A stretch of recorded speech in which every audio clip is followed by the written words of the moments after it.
আজকে আমি আপনাদেরকে সূরা আর রহমানের ফজিলত সম্পর্কে আলোচনা করব।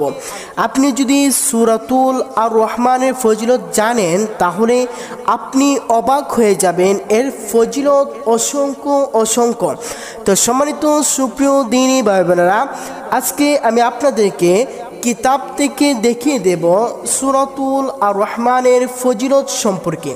তো অবশ্যই ভিডিওটা স্কিপ করবেন না, শেষ পর্যন্ত দেখবেন, ধৈর্য সহকারে দেখবেন, তাহলে বুঝতে পারবেন। আপনি যদি অভাবে থাকেন, অভাব অনটনে থাকেন, তাহলে আজকের এই সূরাতুল রহমানের ফজিলত জানলে সব সমাধান করে নিতে পারবেন।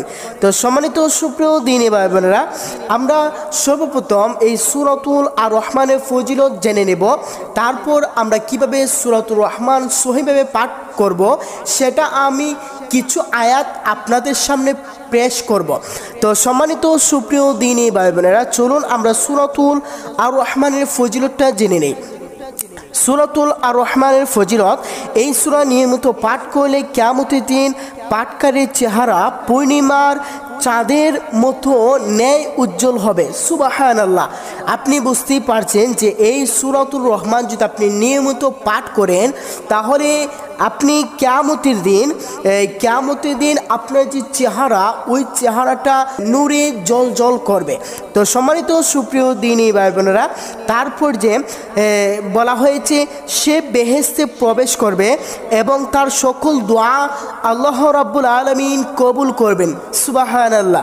এই সূরাতুল রহমানের ফজিলত এত পাওয়ারফুল, আপনি বিশ্বাস করতেই পারবেন না যে এই সূরা রহমানের মধ্যে আল্লাহ রাব্বুল আলামিন যে এত ফজিলত দিয়েছেন। তো সম্মানিত সুপ্রিয় দ্বীনী ভাই বোনেরা, তারপর যে কথাটা বলা হয়েছে, এই সূরা সর্বদা পড়লে পাঠকারীর অভাব অনটন দূর হবে। 2 নম্বরেই কিন্তু অভাব অনটনের কথাটা বলা হয়েছে। তো সম্মানিত সুপ্রিয় দ্বীনী ভাই বোনেরা, আপনি যদি অভাব অনটনের মধ্যে থাকেন, আপনি যদি ঋণগ্রস্তর মধ্যে থাকেন, বিভিন্ন জায়জামালার মধ্যে থাকেন, তাহলে এই সূরাতুল রহমান নিয়মিত পাঠ করবেন। যদি পড়তে না পারেন তাহলে নিয়মিত এই সূরা আর রহমান শুনবেন। তো এখানে বলা হয়েছে এই সূরা সর্বদা পড়লে পাঠকারীর অভাব অনটন দূর হবে। একাধারে 40 দিন পর্যন্ত সূর্য উদয়ের সময় এই সূরা পাঠ করলে ফাবি আইয়ি আলা রাব্বিকুমা তুকাযিবান পড়ার সময় আঙ্গুলি দিয়ে সূর্যের দিকে ইশারা করলে মানুষ সহ যে কোনো প্রাণী পাঠকারীর বাধ্যগত হয়ে যাবে।